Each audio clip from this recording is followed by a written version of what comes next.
Hey friends, how you doing? Today we're going to be going over the 5 reasons why I think that the Ryzen 5000 series is probably going to get a skip from you. Now this isn't necessarily a talk about the performance or the specs of the chips that we're expecting to come out, but it is more just a discussion surrounding why they might not be piquing your interest, especially if you consider the things that I'm going to bring up today, regardless of their performance, regardless of their price to performance and all of that. And if you're confused about why I'm talking about the Ryzen 5000 series instead of the 4000 series, it's at least rumored right now that AMD is going to give that 4000 series naming scheme a skip, keep that reserved for the APUs so that they can keep the APUs and the regular CPUs on the same naming lineup. Whether or not that's true, we'll see if that pans out. But we're a week away from AMD's official announcement regarding these chips, so let's go ahead and talk about the 5 reasons after I tell you that we have new merch, my friends. This is something that was fan suggested over on our Discord, the I Survived 2020 Meth Gita mug, as well as a few other things that you could pick up. We'll leave a link in the video description for that, so check out your I Survived 2020 Meth Gita mug. Now let's go ahead and talk about why you might not want to pick up Ryzen 5000. So number one is that we're expecting that Zen 3 will have no core count increase whatsoever. It's still going to be the same basic fundamental setup with 8 cores on either side, for a total of 16 cores on the 5950X. And for a lot of people, that's kind of disheartening for them to hear because they do want AMD to continue scaling cores. However, that's not necessarily a knock against the performance, but it does seem like we're not gonna see higher core count, lower end chips. I think we can all agree that for gaming, you don't really need this to double into 32 cores. And if you did need 32 cores, you would be on Threadripper. But there was some discussion and some hope that potentially Ryzen 3 could be bumped up to 6 cores, but if they're not fundamentally changing the way that it's laid out with chiplets and all of that, we're not actually going to see a core count increase, which is a bummer for a few people. Then number 2, I think the majority of people are satisfied with their Zen 2 purchases. The Ryzen 3 3100 and 3300X brought a massive performance uplift in the 4-core environment. The Ryzen 5 3600 was a fan favorite for builds, the 3700X doing what a lot of people needing it to do, and then the 3900X and the 3950X Ryzen 9 chips kind of created this higher end midstream desktop environment, which kind of gave everybody a reason to upgrade. And with people upgrading so freshly in the last 15 months or so, it's hard to argue that you need to do it all again. Sure, you may be able to keep the majority of your setup and swap out the CPU, but that still leaves in some introduction of issues with the fact that AMD has said that there might be some lack of support for certain motherboards and that you might have to upgrade to a B550 or an X570 or potentially side grade to a B450 that has a BIOS that can be upgraded for the Zen 3 chips. It kind of creates this weird environment where you're not necessarily sure upgrading is going to be the easiest thing, and it's going to be buyer beware as for whether or not your motherboard's going to actually be able to support these things. Which leads nicely into number 3, AM4. This likely is the last motherboard and CPU generation that is going to be supported on this AM4 socket by AMD. They officially committed to supporting it through the end of 2020, and now we're finally here. The socket has lasted us a good 3 to 4 years, and so it's now time for AMD to move on to what we're presuming is going to be an AM5 setup. But not only that, DDR5 is now ready to be installed in consumer devices, at least when AM5 would be upgraded, which is presumably towards the end of 2021, if not early 2022.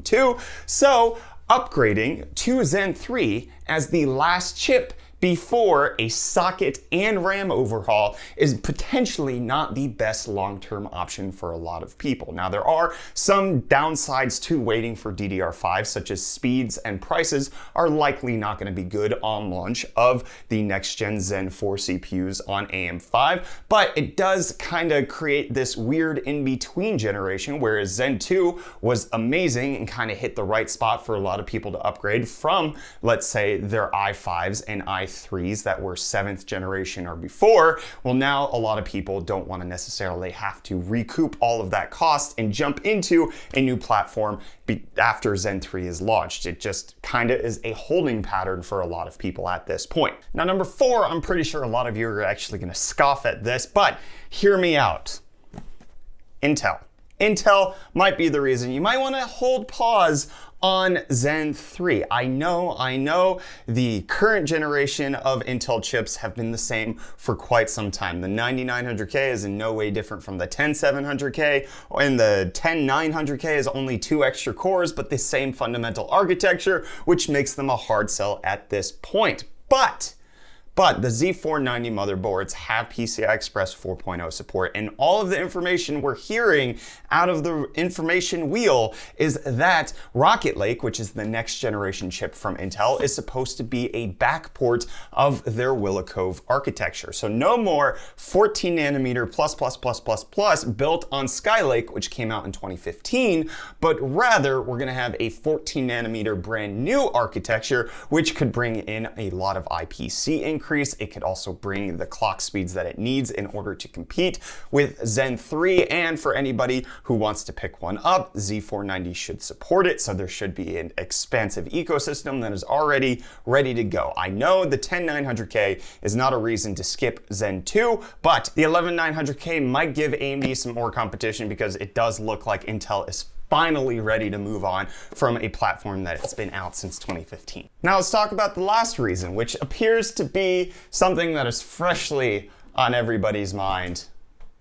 Stock issues. That will likely continue to be a problem for the upcoming Ryzen chips, regardless of how much AMD's been preparing. The current coronavirus pandemic is leading all tech products to be kind of having struggling issues, as well as the fact that the latest indication is that only the 5800X 8-core and the 5900X 12-core are going to be available at launch, which is a stark difference from the Zen 2 launch, which had everything besides the 3950X and the Ryzen 3s.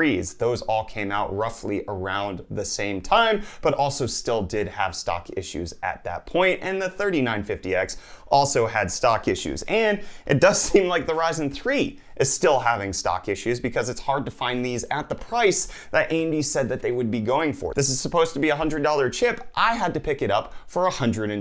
The 3300X is supposed to be around that $120, $130 mark, but it's consistently going for $150. AMD seems to be struggling with products right now, getting them out, and it does seem like the anticipation that we're only getting a 5800 and 5900X 8 and 12 core rather than the full stack lineup does seem to indicate that AMD is not quite ready for launch when it comes to production of these chips, and they can only release a few right now. So that's the breakdown. Those are the 5 reasons why I think Ryzen 5000 or Zen 3 might be a skip for a lot of people for this upcoming generation. You have the no core increase. You have people being satisfied with their Zen 2 purchase, plus any previous purchase might be negated by some BIOS trickery that AMD might have to do for B450 support. This is going to be the last AM4 and DDR4 setup, so upgrading now is kind of weird because of a major overhaul. Fourthly, Intel might actually have something coming up sometime soon. Actually, Willow Cove or Rocket Lake was supposed to launch earlier this year, but it still hasn't, so there's time for it to launch